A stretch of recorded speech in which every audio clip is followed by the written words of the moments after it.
Evo, svaki dan počinje u 15 do 6 ujutro, obaveze prema obitelji, prema djeci, dijete se odvede u vrtić i starije u školu i nakon toga se dolazi na posao i započinje radni dan.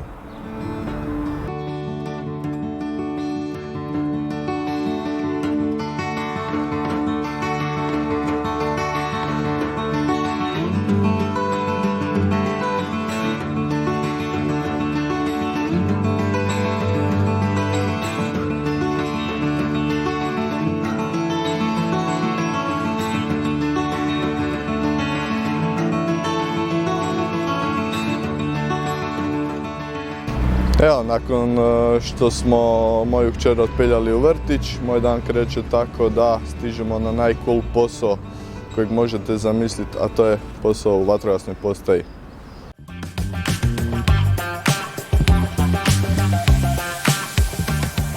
Dan započinje sa provjerom veze, provjerom opreme, provjerom vozila. Radni dan traje 24 sata, 365 dana u godini, znači konstantno smo tu. I sva oprema i vozila naravno moraju biti u svakom trenutku spremna za pokret, za intervenciju, bilo da su ugroženi ljudi ili imovina, okoliš ili životinje. U svakom slučaju imamo 60 sekundi od dojave da izađemo iz područja vatrogasne postrojbe i krenemo na intervenciju.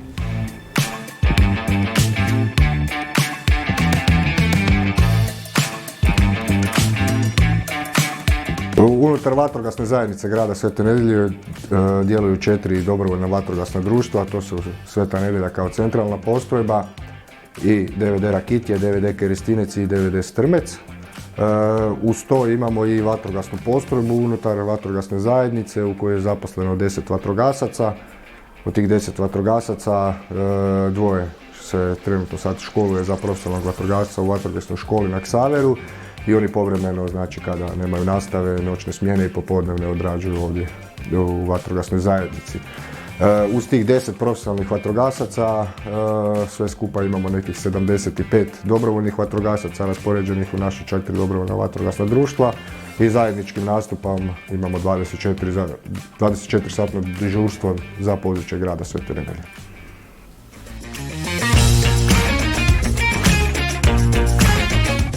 Znači u 10 zaposlenih vatrogasaca, 4 vatrogasca su voditelji smjene koji rade u sistemu u 4 smjene, 12, 24, 12, 48 i sa tim pokrivamo cijeli dan unutar 24 sata.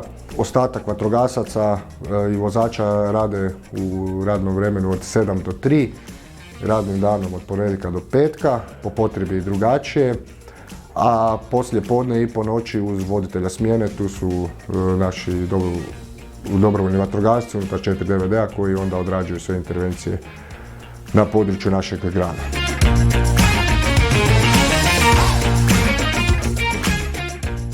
Godišnje imamo oko 200 intervencija, najčešće su to tehničke intervencije, no međutim to je sad, dajmo reći, 50-50 omjer. Požarne intervencije i tehničke intervencije. Broj intervencija svake godine raste jer je na području grada sve više stanovnika.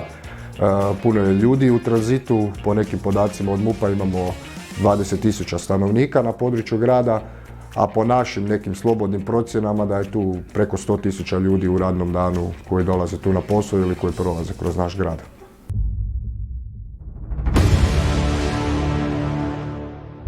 Pa najzahtjevnija, najveća intervencija koju smo imali na području grada, to se dogodila se u Strmcu 2017. godine gdje smo imali požar skladišta i autosalona. Tu se radilo o izuzetno velikom požaru gdje su sudjelovali svi vatrogasci našeg grada.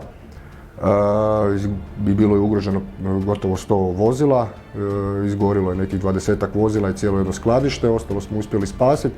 I za tu intervenciju smo dobili od Hrvatske vatrogasne zajednice nagradu za najpothvat godine. Svake godine dodjeljujemo nagradu za vatrogasca godine između naših dobrovoljaca ko se istakne tokom godine što u vatrogasnim intervencijama ili u nekom događaju koji je napravio da je spasio nekoga, privatno u svom životu ako se nađe u takvoj situaciji. Vjerujte, svake godine uvijek neko i nađe se u takvoj situaciji i onda kako grad, tako i mi dodijelimo nagradu za vatrogasca godine.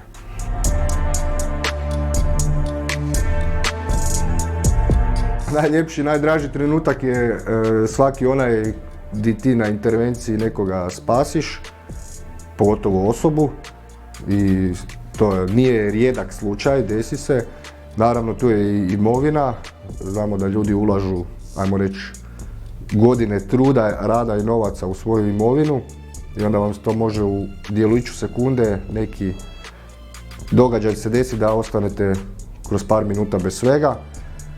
I kada spasite nešto ili nekoga, onda vam to tek nakon par dana i toj osobi, a i vama dođe, u biti ste svjesni što ste napravili, što se moglo dogoditi i na taj način ste i vi zadovoljni i ponosni na to što radite i što možete imati priliku nekome pomoći.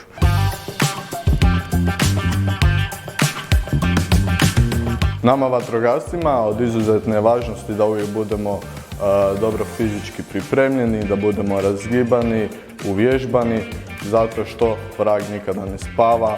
U svakom trenutku se može desiti nekakva nezgoda, nekakva intervencija na koju moramo biti spremni odreagirati 200%.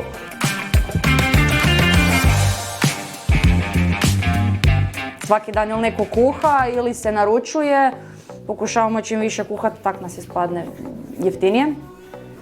I to obično, ručak nam je kao oko 10, polje 11, 11, ovisi ili radimo nekaj ili imamo intervenciju, dogovaramo se uglavnom ko kuha. Jedan jučer je recimo kuhao Toni i Saša.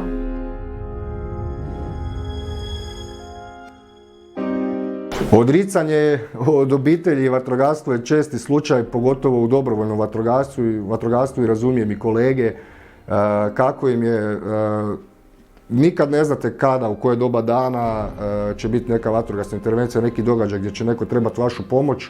Kod dobrovoljaca je to da vi jednostavno u 1 u noći možete dobiti dojavu preko našeg sustava za alarmiranje i vi ostavljate doma i sve obaveze koje ste imali, i ženu i djecu koje ima, i odlazite na vatrogasnu intervenciju doslovno u toliko kratkom roku da se ni ne stignete javiti niti reći što idete raditi.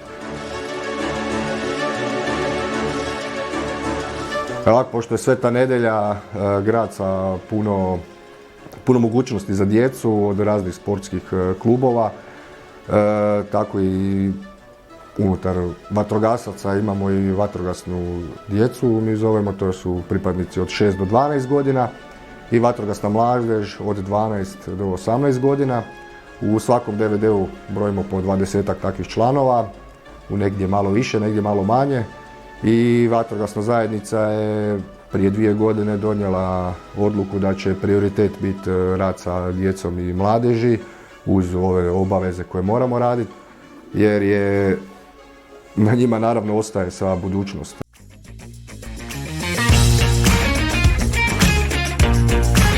Potreba, veliki broj intervencija je doveo do toga da mi moramo imati 24-satno dežurstvo za područje našeg grada kako bi što bolju protupožarnu sigurnost našim sugrađanima dali. Znači, vatrogasna zajednica grada Svete Nedelje je jedna od rijetkih vatrogasnih zajednica u Republici Hrvatskoj koja ima zaposlene i financira se samo i isključivo iz proračuna grada svog.